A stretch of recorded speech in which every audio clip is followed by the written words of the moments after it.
बच्चों, कैसे हैं आप। मैं प्रियंका पंत हूँ।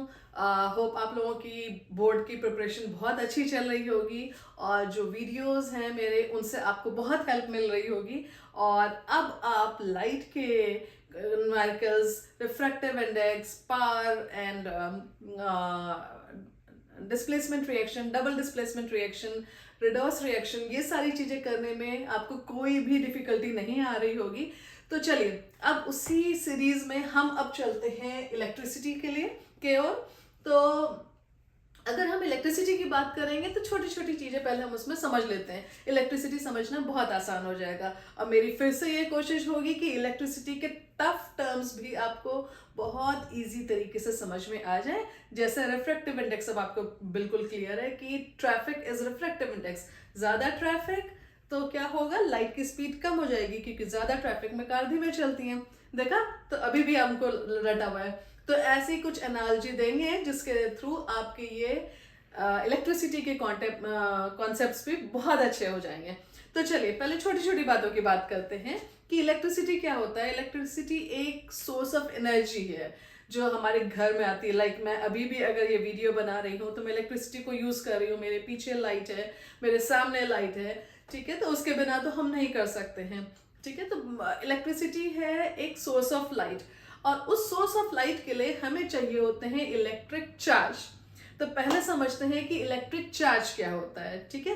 तो चलिए हम मानते हैं कि ये एक कोई एटम है और ये अभी न्यूट्रल है। न्यूट्रल होता है तो क्या होता है, उसमें जितने प्रोटॉन होते हैं, सपोज हमारे पास 6 प्रोटॉन्स हैं तो उतने ही इलेक्ट्रॉन भी होने चाहिए। तो 6 ही इलेक्ट्रॉन भी होंगे, तभी तो दोनों एक दूसरे को कैंसिल आउट कर देंगे और हमारे पास वो एटम किस स्टेट पे होगा, न्यूट्रल स्टेट पे होगा, राइट। अब देखिए अगर ऐसा है और ये न्यूट्रल है और मुझे इसे इलेक्ट्रिक चार्ज, मतलब हमको चार्ज पार्टिकल बनाना है इसको, तो मान लीजिए कि ये करीब 3 इलेक्ट्रॉन्स को कहीं से अट्रैक्ट कर लेता है। इसके पास 3 इलेक्ट्रॉन्स आ जाते हैं। तो अब जरा टोटल करिए तो हमारे पास इलेक्ट्रॉन कितने हो गए। इलेक्ट्रॉन तो हमारे हो गए 9। प्रोटॉन कितने हैं, प्रोटॉन हमारे अभी भी हैं 6, ठीक है। तो ये 6 प्रोटॉन ने 6 इलेक्ट्रॉन को तो कैंसिल आउट कर दिया, पर अभी भी 3 बचे हुए हैं। तो इस एटम के ऊपर क्या चार्ज हो गया, ये एटम बन गया नेगेटिवली चार्ज, नेगेटिवली चार्ज हो गया, राइट। क्यों, क्योंकि 6 प्रोटॉन ने 6 इलेक्ट्रॉन को तो कैंसिल आउट कर दिया, खत्म, नेगेटिव पॉजिटिव। अभी तो हमारे पास 3 इलेक्ट्रॉन बच गए हैं ना, तो वो क्या करेंगे, वो इस एटम को न्यूट्रल से क्या कर देंगे, नेगेटिवली चार्ज पार्टिकल कर देंगे, है ना। तो अब देखिए जो एटम पहले न्यूट्रल था अब हो गया नेगेटिवली चार्ज। अब अगर इस एटम को पॉजिटिवली चार्ज करना है तो क्या किया जाए, तो ऐसा करते हैं, अब की बार हम 3 प्रोटॉन को, ओ सॉरी पेन्स जो है वो थोड़े से नाराज हो जाते हैं कभी कभी, 3 प्रोटॉन को जो है वो ले आते हैं और दे देते हैं। क्या हम ऐसा कर सकते हैं, क्या कहते हैं, हो सकता है ऐसा?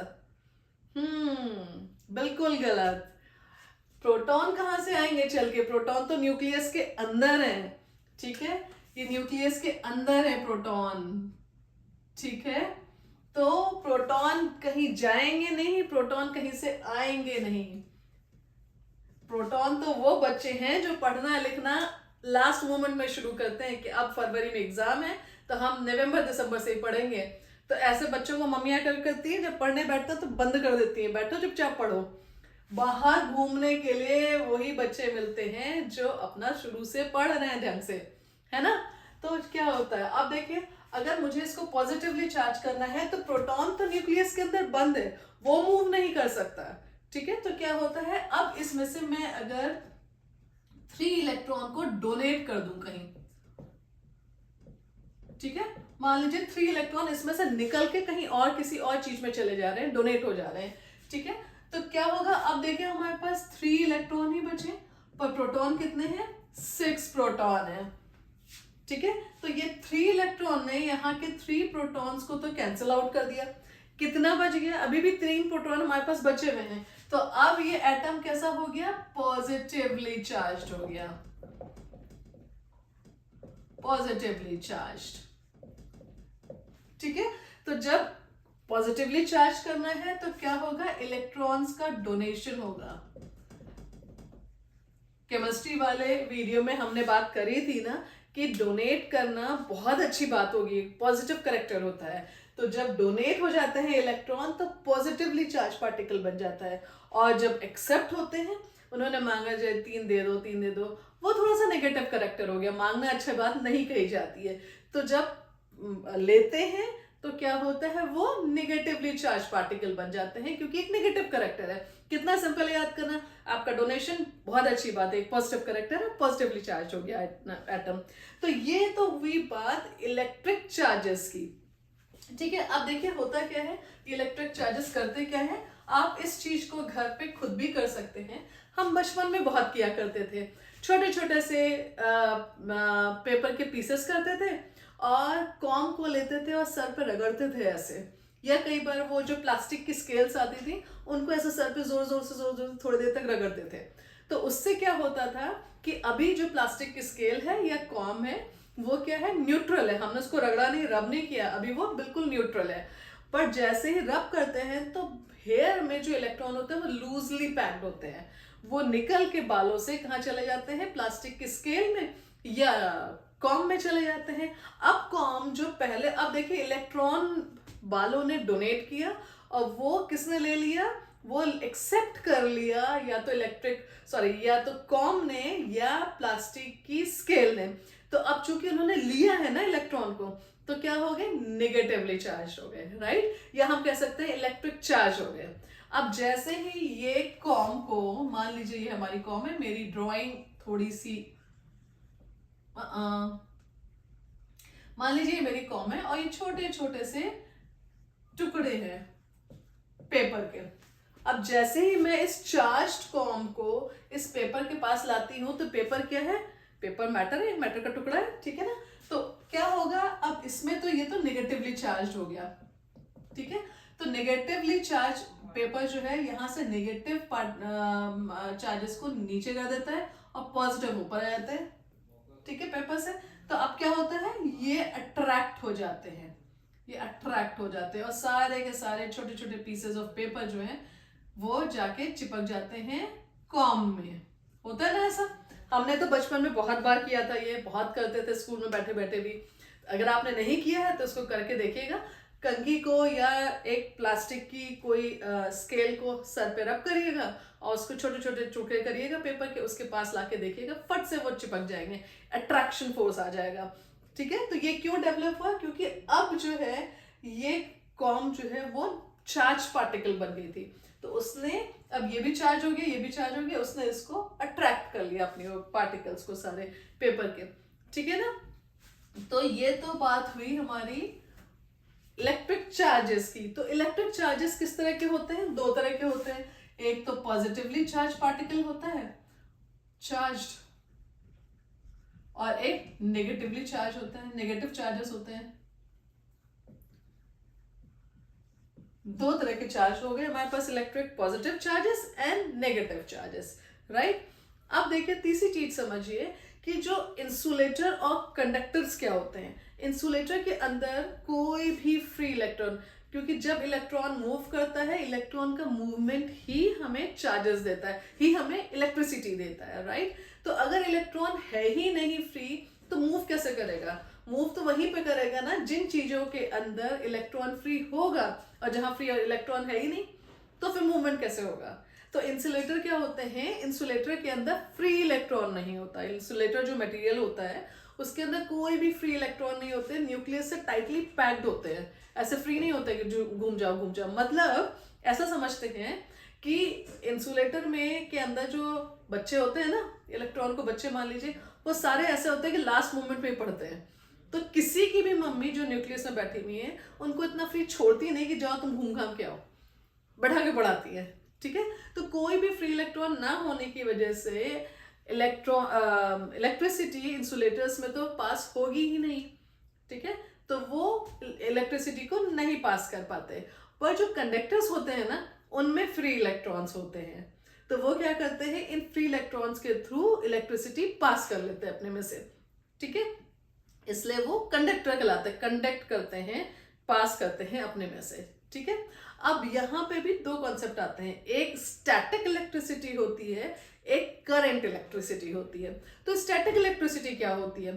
स्टैटिक इलेक्ट्रिसिटी में क्या होता है कि ये जो इलेक्ट्रॉन है ना, ये इलेक्ट्रॉन सिर्फ एक बार जंप करता है, उसके आगे नहीं चलता है। पर जो करंट इलेक्ट्रिसिटी होती है, अगर मैं एक ये ट्यूब मान लूं, तो इसके अंदर अगर ये इलेक्ट्रॉन इलेक्ट्रॉन इलेक्ट्रॉन इलेक्ट्रॉन है सारे, तो ये क्या करेंगे, चलते जाएंगे, इसको धक्का देगा, इसको धक्का देगा, इसको धक्का देगा, इसको, ये सब आगे आगे आगे आगे मूव करते जाएंगे।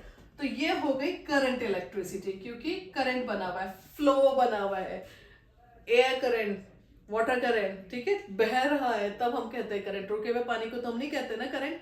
तो ये बह रहा है, फ्लो हो रहा है, करंट है इसमें, तो इलेक्ट्रॉन लगातार चल रहे हैं, वो क्या हो गई, करंट इलेक्ट्रिसिटी। स्टैटिक क्या होती है, जो झटके लगते हैं। जैसे कि अगर आप कार में बैठे हुए हैं और कार में बैठते हैं, तो क्या होता है, हमारी बॉडी से सीट, जिस सीट में बैठे होते हैं वो बार बार रगड़ खाती है, तो इलेक्ट्रॉन्स, हमारी बॉडी चार्ज्ड हो जाती है, ठीक है, इलेक्ट्रॉन्स का डिसबैलेंस हो जाता है, और हमारी बॉडी अभी जो न्यूट्रल थी जब तक हम कार में नहीं बैठे थे, अब वो चार्ज पार्टिकल बन गई हमारी बॉडी। तो जब हम उतरते हैं तो हम क्या करते हैं, मेटल को, कार को ऐसे टच करते हैं, तो हमने मेटल को टच किया, टच करते क्या होगा, हमारी बॉडी जो पहले न्यूट्रल थी, पर कार में बैठने की वजह से, रगड़ने की वजह से सीट में, अब वो चार्ज पार्टिकल बन गई है, वो वापस न्यूट्रल होना चाहेगी, राइट। वो चार्ज पार्टिकल बन के नहीं रहना चाहती, वो चाहती है कि हम फिर से न्यूट्रल हो जाएं, ठीक है। तो जैसे ही आप मेटल को पकड़ेंगे, आप कार के किसी भी पार्ट को पकड़ेंगे, तो वो बैलेंस होने के लिए फिर वो एक्स्ट्रा इलेक्ट्रॉन वापस मूव कर जाएगा। अब मूव कर जाएगा तो आपकी बॉडी से होते हुए चला गया, तो वो एक झटका आपको लगेगा, एक शॉक आपको लगेगा, ठीक है, क्योंकि वो एक जंप तो उस इलेक्ट्रॉन ने किया ना, एक जंप तो हुआ ही हुआ बैलेंस होने के लिए, तो एक मूवमेंट तो हुआ ही हुआ, है ना। तो वो जो मूवमेंट होता है उसको बोलते हैं स्टैटिक इलेक्ट्रिसिटी। अदरवाइज ये रेस्ट पे है, पर जैसे ही डिसबैलेंस होगा, उसको बैलेंस करने के लिए आप कुछ भी ऐसी चीज छुएंगे जहां वो बैलेंसिंग हो सकती है, तो वो एक जंप होगा इलेक्ट्रॉन का, उसके बाद फिर सब रेस्ट में आ जाएगा। पर जो करंट इलेक्ट्रिसिटी होती है, उसमें कुछ रेस्ट में नहीं आएगा, वो चलता रहेगा चलता रहेगा चलता रहेगा, जब तक आप सर्किट को तोड़ ना दें, ब्रेक ना कर दें। इलेक्ट्रॉन्स जंप नहीं मारते हैं, ठीक है, उनको रास्ता चाहिए होता है चलने के लिए। ऐसा नहीं कि बीच में रास्ता टूट गया तो वो कहेंगे यहाँ से हम कूद के उस साइड चले जाते हैं, ऐसा नहीं होता है। इलेक्ट्रॉन्स बड़े आराम से, तसल्ली से चलते चले जाते हैं कि भाई हमको तो रास्ता देते रहो, हम चलते चले जाएंगे, ठीक है। तो ये डिफरेंस है करंट इलेक्ट्रिसिटी में एंड स्टैटिक इलेक्ट्रिसिटी में। स्टैटिक इलेक्ट्रिसिटी में इलेक्ट्रॉन सिर्फ एक जंप मारता है, एक शॉक लगता है, उसके बाद सब रेस्ट में, पहले भी रेस्ट में था, अब भी रेस्ट में है। पर करंट इलेक्ट्रिसिटी में लगातार मूवमेंट होता है इलेक्ट्रॉन्स का, ठीक है। तो ये तो बात हुई स्टैटिक एंड करंट इलेक्ट्रिसिटी की। अब हम बात करते हैं क्या होता है इलेक्ट्रिक पोटेंशियल।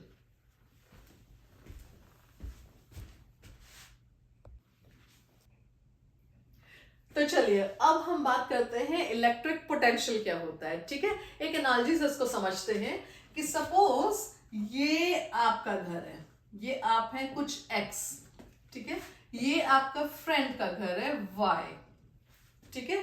आपके फ्रेंड की तो है बर्थडे, आज उसकी बर्थडे है, तो पूरे घर में जितने भी लोग हैं वो सब बिजी है क्या, बर्थडे का अरेंजमेंट करने में, ठीक है। कोई कह रहा है कि चलो मैं डेकोरेशन करता हूँ, कोई केक लेने गया हुआ है, मम्मी खाना पका रही है, दादी कुछ और कर रही है, सब बिजी है, कोई कपड़े चेंज कर रहा है, कोई घर क्लीन कर रहा है। तो इस घर के अंदर जहां पे वाई रहता है, इसको कलर चेंज करते हैं, चलिए थोड़ा सा कलर चेंज कर देते हैं ताकि अच्छे से समझ में आए। तो ये x है एंड ये y है।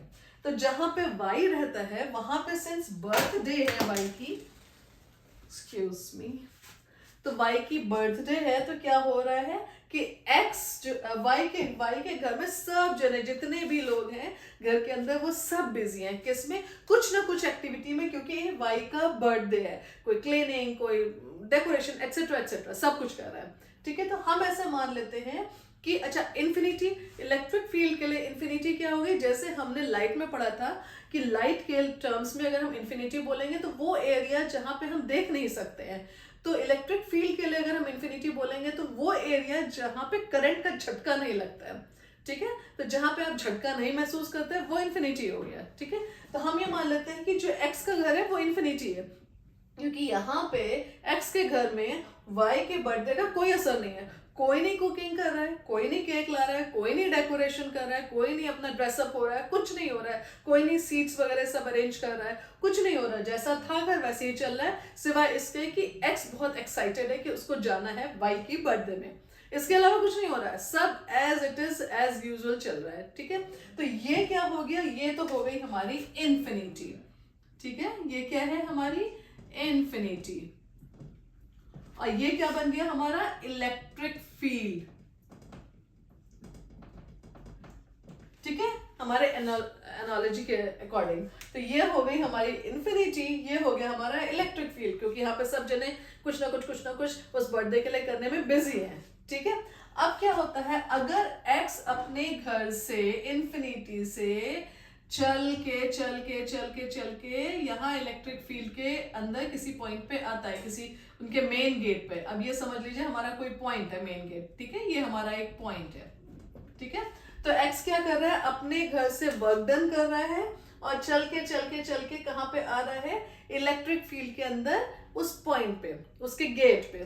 तो अब जो ये वर्क डन कर रहा है, या वर्क डन करने में हमारी एनर्जी भी यूज अप हो रही है, ठीक है। अगर हम चलते हैं हम रनिंग कर रहे हैं, हम चल रहे हैं, तो थकते भी तो है ना। ऐसा तो नहीं कि हम चल रहे हैं और चलते ही चले जाएंगे, हम तो कोई थकान नहीं हो रही, ऐसा तो नहीं होता है ना। तो अगर हम थकते हैं, तो अगर हम चलने में थकते हैं, क्यों थकते हैं, क्योंकि हमारी एनर्जी यूज अप हो रही है। तो क्या होता है, वर्क डन हो रहा है, तो हम ये कहें कि वर्क डन हो रहा है, और वर्क डन होने में वर्क डन हम उतना ही कर पाएंगे जितनी हमारी एनर्जी यूज अप होगी, ठीक है। ये हम कह रहे हैं एनर्जी का लॉस हो रहा है, loss of energy, energy loss हो रहा है। बात एक ही हो गई। तो क्या हो गया, अब एक्स जो है वो इन्फिनिटी से इस इलेक्ट्रिक फील्ड के किसी पॉइंट पे आने के लिए जितना वर्क डन करेगा, या जितना वो अपनी एनर्जी को यूज अप करेगा, एनर्जी में लॉस करेगा, उसी को हम क्या कहेंगे, इलेक्ट्रिक पोटेंशियल, ठीक है। तो जब इलेक्ट्रिक पोटेंशियल की बात करेंगे तो ये इन्फिनिटी का होना जरूरी है, क्योंकि वो इलेक्ट्रिक फील्ड के अंदर नहीं, इसके घर में अभी नहीं पहुंचा है, वो अपने घर से आ रहा है इसकी बर्थडे वाले घर में, अभी वो बर्थडे वाले घर से बिल्कुल बाहर है, ठीक है। आई होप आप समझ गए होंगे कि जब कभी भी इन्फिनिटी से कोई यूनिट पॉजिटिव चार्ज मतलब हम प्रोटॉन को बोलते हैं, क्यों, हम अभी थोड़ी देर बाद इसको डिस्कस करेंगे। तो जब यूनिट पॉजिटिव चार्ज इन्फिनिटी से इलेक्ट्रिक फील्ड के अंदर किसी पॉइंट पे आता है, तो ऐसा करने में जो वो वर्क डन करता है, या जो उसकी एनर्जी में लॉस होता है, वही क्या कहलाता है, इलेक्ट्रिक पोटेंशियल। आई होप आप समझ गए होंगे। एक्स वाई के घर से दूर था, कोई इफेक्ट नहीं था उसके घर में, इसके बर्थडे का, ये है इन्फिनिटी। अब वाई के घर में आ रहा है, बर्थडे वाले घर में आ रहा है, जहां पे इलेक्ट्रिक फील्ड है, सब जन चार्ज है, कुछ ना कुछ कर रहे हैं, क्योंकि बर्थडे है, ठीक है। आया इस पॉइंट पे, ठीक, इसने कुछ एनर्जी को यूज किया, कुछ वर्क डन किया, उसको हमने क्या कहा, ये तो हो गया हमारा इलेक्ट्रिक पोटेंशियल। अब चलिए समझते हैं कि पोटेंशियल डिफरेंस क्या होता है, ठीक है। तो चलिए अब हम समझते हैं कि इलेक्ट्रिक पोटेंशियल क्या होता है, ठीक है। तो सॉरी, पोटेंशियल डिफरेंस क्या होता है, आई एम सो सॉरी, हम अब पढ़ रहे हैं पोटेंशियल डिफरेंस। इलेक्ट्रिक पोटेंशियल तो हमने कर लिया था, कोई बात नहीं, थोड़ी मिसप्रिंटिंग हो जाती है। पोटेंशियल डिफरेंस, ठीक है। तो अब देखते हैं पोटेंशियल डिफरेंस क्या होता है, ठीक है। तो देखिए फिर से उसी एनालॉजी को लेते हैं, ये है एक्स का घर, ये है वाई का घर, ठीक है। हम बना लेते हैं एक्स एंड वाई, ये था एक्स का घर, ये था वाई का घर। वाई के घर में क्या है, वाई की तो बर्थडे है, तो सब बिजी हैं बर्थडे को सेलिब्रेट करने में, घर को डेकोरेट करने में, एटसेट्रा एटसेट्रा, बहुत सारे काम है सबके पास, है ना। एक्स के घर में कोई बर्थडे नहीं है, सिर्फ ये है कि एक्स को अपने फ्रेंड की बर्थडे में आना है, उसका फ्रेंड कौन है, वाई है, ठीक है। तो ये तो हो गया, यहाँ पे सब कुछ ना कुछ काम कर रहे हैं, ये तो हो गई हमारी electric field, everybody is charge, कुछ ना कुछ करने में लगा हुआ। ये क्या है, ये है हमारी इलेक्ट्रिक फील्ड। पर ये क्या था हमारा इन्फिनिटी, इससे बहुत दूर है इसका घर, और x के घर में y के घर का कोई इफेक्ट नहीं है, ठीक है ना। तो अब देखिए हमने पहले क्या समझा था पोटेंशियल में कि x जो है वो काम कर करके अब वो x जो है वो y के घर तक तो पहुंच गया था, उसने वर्क डन किया था और इन्फिनिटी से वो पहुंच गया था कहाँ पे, मेन गेट पे। ये रहा हमारा x, ठीक है, इस जगह पे हमारा x पहुंच गया, ये रहा हमारा x, ठीक है। ये क्या है, ये था हमारा मेन गेट, ठीक है। तो अब मेन गेट पे तो x पहुंच गया, ओके। अब क्या होगा कि x कहाँ पहुंच गया है, x पहुंच गया है इलेक्ट्रिक फील्ड के अंदर। ये देखिए इलेक्ट्रिक फील्ड है, x पहुंच गया इलेक्ट्रिक फील्ड के अंदर, जहां पे बर्थडे की तैयारी हो रही थी उसके घर में, y के घर तक तो x पहुंच गया। मैं इसको ऑरेंज ही कर देती हूँ सो दैट इजीली समझ में आए। हम इसको ऑरेंज कर देते हैं, यहां तक तो हमारा x पहुंच गया इलेक्ट्रिक फील्ड के अंदर। अब x क्या कर रहा है, वो कह रहा है कि नहीं मुझे इस कमरे में नहीं बैठना है, यहाँ पे इस मेन गेट से वो कह रहा है चल चल चल चल के मैं आऊंगा यहाँ वाले कमरे में, ये जो हमारा कमरा है ना मैं उसमें बैठूंगा, ये जो कमरा है मैं इसमें नहीं जाऊंगा। क्या कह रहा है कि मैं पूरा चल चल के आऊंगा, चल चल के आऊंगा, चल चल के आऊंगा और मैं इस कमरे में बैठूंगा। ये एक और रूम है, ठीक है, पर ये रूम कहाँ पे है, ये रूम इसी इलेक्ट्रिक फील्ड के अंदर है ना, इसी बर्थडे वाले घर के अंदर है ना, उससे बाहर तो नहीं जा रहा है, इन्फिनिटी पे तो नहीं जा रहा है, ये मेन गेट से बाहर निकल के यहाँ पे तो वो रूम नहीं है ना, ये रूम इस मेन गेट के अंदर घुस के घर के अंदर ही है कहीं पे, ठीक है। और यहाँ इस रूम में भी उस बर्थडे के प्रिपरेशन का सारा इफेक्ट है, क्योंकि गेट से बाहर तो हम गए नहीं, हम तो गेट के अंदर है। तो अगर किसी बच्चे का बर्थडे है तो पूरे घर वाले सब जने जुटे होते हैं ना कुछ कुछ प्रिपरेशन करने में, खुशी में, है ना। तो ये क्या है, ये रूम इस इलेक्ट्रिक फील्ड का ही एक पार्ट है, एक और पॉइंट है, ठीक है। तो एक पॉइंट तो ये था मेन गेट जहां पे x घुसा, अब वहां से उसी इलेक्ट्रिक फील्ड के अंदर x चल चल के दूसरे पॉइंट पे आ रहा है। तो पॉइंट 1 हमारा कहाँ है, पॉइंट 1 है हमारा, ये क्या है हमारा पॉइंट 1, और ये क्या है दूसरा रूम हमारा है ये पॉइंट 2, राइट। तो अब क्या कर रहा है x, देखिए पहले इन्फिनिटी में था, इन्फिनिटी से चल चल के वर्क डन करके वो कहाँ पे आया, इलेक्ट्रिक फील्ड के अंदर आया। तो ऐसा जब हुआ तो हमने कहा ये तो इलेक्ट्रिक पोटेंशियल है क्योंकि इन्फिनिटी से आ रहा है ना, ठीक है। पर जब वो इलेक्ट्रिक फील्ड के अंदर ही एक पॉइंट से दूसरे पॉइंट में जाता है, ऐसा करते हुए अब फिर से जो वर्क डन करेगा, वो जो वर्क डन कर रहा है, ठीक है, और वर्क डन क्या होता है, इक्विवेलेंट होता है एनर्जी लॉस के, या वो जो अपनी एनर्जी में लॉस कर रहा है, ठीक है ना, इसको हम क्या कहेंगे, पोटेंशियल में डिफरेंस, ठीक है। क्या हो गया पोटेंशियल डिफरेंस, इलेक्ट्रिक फील्ड के अंदर ही जब कोई चार्ज एक पॉइंट से दूसरे पॉइंट पे आता है तो ऐसा करने में वो जितना वर्क डन करता है या जितनी उसकी एनर्जी में लॉस होता है उसको हम कहते हैं potential difference. So what is potential difference, potential difference is between potential difference between two points in electric circuit. ये मेरा इलेक्ट्रिक सर्किट था, यहाँ पे बिटवीन टू पॉइंट्स ये है, तो is defined as amount of work done, या हम अमाउंट ऑफ एनर्जी लॉस भी बोल सकते हैं, amount of work done in moving a unit charge from one point two another point, ठीक है। तो आई होप आपको बहुत अच्छे से समझ में आ गया होगा कॉन्सेप्ट। इन्फिनिटी से अगर हम इलेक्ट्रिक फील्ड के अंदर लाएंगे, क्योंकि इन्फिनिटी से आ रहा है, ठीक है, वो हो गया पोटेंशियल, इलेक्ट्रिक पोटेंशियल। पर अगर उसी इलेक्ट्रिक फील्ड के अंदर एक पॉइंट से दूसरे पॉइंट पे ले जाएंगे तो ये क्या हो जाएगा, पोटेंशियल डिफरेंस, ठीक है। आई होप ये चीज आपको अच्छे से क्लियर हो गई होगी। अब चलिए इसके आगे चलते हैं, इतना नोट डाउन कर लीजिए।